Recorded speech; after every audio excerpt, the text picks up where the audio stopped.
उधर रावण रथाड़ोर हो फिर युद्ध करने के लिए लौट आया। राम पृथ्वी पर खड़े होकर रथ में सवार रावण से युद्ध करने लगे तो देवराज इंद्र ने उनके पास अपना रथ भिजवाकर प्रार्थना की कि वे उस पर सवार होकर युद्ध करें। दोनों ही पराक्रमी वीर रथों पर सवार होकर भीषण युद्ध करने लगे। उनके अद्भुत रण कौशल को देखकर दिग्गज वीर भी रोमांचित होने लगे। इधर रावण ने नागास्त्र छोड़ा तो उधर श्रीराम ने गरुड़ास्त्र। रावण ने इंद्र के रथ की ध्वजा काट डाली और घोड़ों को घायल कर दिया। रावण के बाणों से बार बार आहत होने के कारण श्रीराम अपने बाणों को प्रत्यंचा पर नहीं चढ़ा पा रहे थे। जब रावण ने उन पर शूल नामक महाभयंकर शक्ति छोड़ी तो राम ने क्रोधपूर्वक इंद्र द्वारा दी हुई शक्ति छोड़कर उस शूल को नष्ट कर दिया। फिर उन्होंने लगातार बाण वर्षा करके रावण को बुरी तरह घायल कर दिया। रावण की ये दशा देखकर उसका सारथी उसे रणभूमि से बाहर ले गया। अपने सारथी के इस कार्य से रावण को बहुत क्रोध आया और उसे फटकार कर उसने रथ को पुनः रणभूमि में ले चलने की आज्ञा दी। श्रीराम के सम्मुख पहुंचकर वह फिर उन पर बाणों की वर्षा करने लगा। दोनों महावीर महारथियों के बीच फिर ऐसा भयंकर युद्ध आरंभ हुआ कि वानरों और राक्षसों की विशाल सेनाएं और पराक्रमी वीर अपने हाथों में हथियार होते हुए भी निश्चेष्ट होकर उनका रणकौशल देखने लगे। राक्षसों की दृष्टि रावण के पराक्रम पर अटकी हुई थी तो वानरों की श्रीराम के शौर्य पर। श्रीराम को अपनी विजय पर पूर्ण विश्वास था और परिस्थितियों को देखते हुए रावण समझ गया था कि उसकी मृत्यु निश्चित है। ये सोचकर दोनों रणकेसरी अपनी पूरी शक्ति से युद्ध करने लगे। पहले रामचंद्र जी ने रावण के रथ की ध्वजा को एक ही बाण से काट गिराया। इससे क्रोधित होकर रावण चारों ओर गदा, चक्र, परिध, मूसल, शूल तथा माया निर्मित शस्त्रों की वर्षा करने लगा। दोनों ओर से भयानक घात प्रतिघात होने लगे। युद्ध विषयक प्रवृत्ति और निवृत्ति में दोनों ही रणपंडित अपना अपना अद्भुत कौशल दिखाने लगे। सनसनाते बाणों के घटाटोप से सूर्य की प्रभा लुप्त हो गई और वायु की गति भी मंद पड़ गई। देव, गंधर्व, किन्नर, यक्ष, सिद्ध, महर्षि सभी चिंता में पड़ गए। तभी अवसर पाकर महाबाहु राम ने एक विषधर समान बाण छोड़कर रावण का मस्तक काट डाला, परंतु उसके स्थान पर रावण का वैसा ही दूसरा नया सिर उत्पन्न हो गया। जब श्रीराम ने उसे भी काट डाला तो वहां तीसरा शीश प्रकट हो गया। इस प्रकार बार बार शीश कटने पर भी उसका अंत नहीं हो रहा था।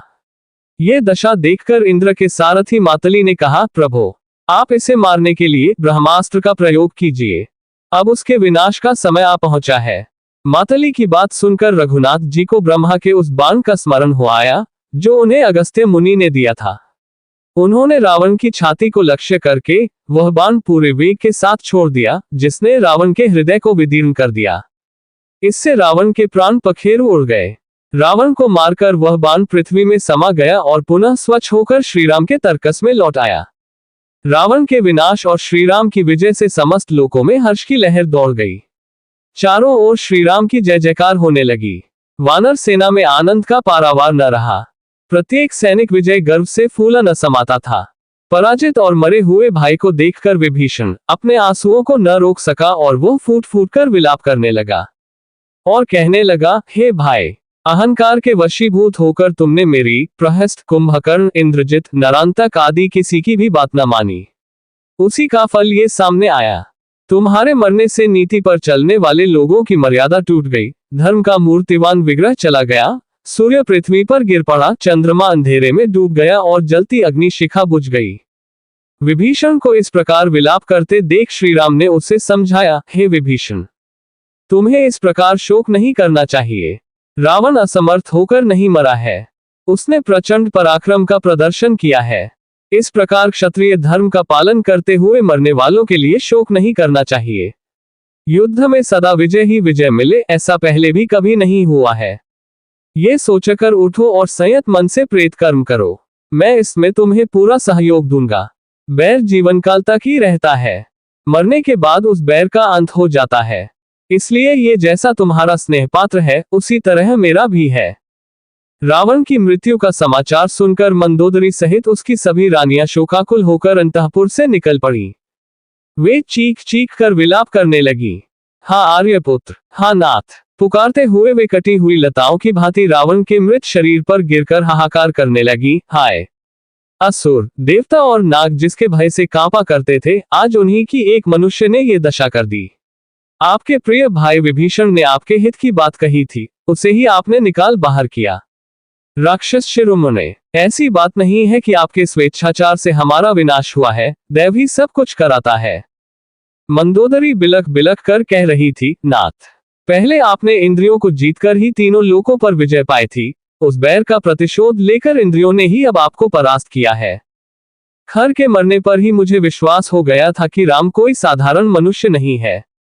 मैंने बारंबार आपसे कहा था, रघुनाथ जी से बैर विरोध न ले, किंतु आप नहीं माने। उसी का आज ये फल मिला है। आपने महान तेजस्वी सीता का अपहरण किया। वे संसार की महानतम पतिव्रता नारी है। उनका अपहरण करते समय ही आप जलकर भस्म नहीं हो गए, यही महान आश्चर्य है। आज वही सीता आपकी मृत्यु का कारण बन गई। हाय स्वामी, आपकी मृत्यु कैसे हो गई? आप तो मृत्यु की भी मृत्यु थे, फिर स्वयं ही मृत्यु के अधीन कैसे हो गए? महाराज, पतिव्रता के आंसू इस पृथ्वी पर व्यर्थ नहीं गिरते, ये कहावत आपके साथ ठीक ठीक घटी है।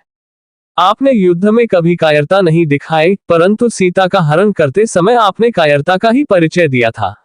मैं शोक से पीड़ित हो रही हूं और आप मुझे सांत्वना भी नहीं दे रहे।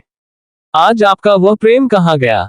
इन शोकविह्वल रानियों को देखकर श्रीराम ने विभीषण से कहा, हे विभीषण, इन्हें धैर्य बधाओ और अपने भाई का अंतिम संस्कार करो।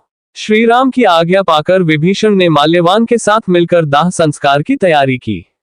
शव को भली भांति सजाकर शवयात्रा निकाली गई, जिसमें नगर के समस्त लंका निवासियों और अंतःपुर की सभी रानियों ने भाग लिया। वेदोक्त विधि से उसका अंतिम संस्कार किया गया।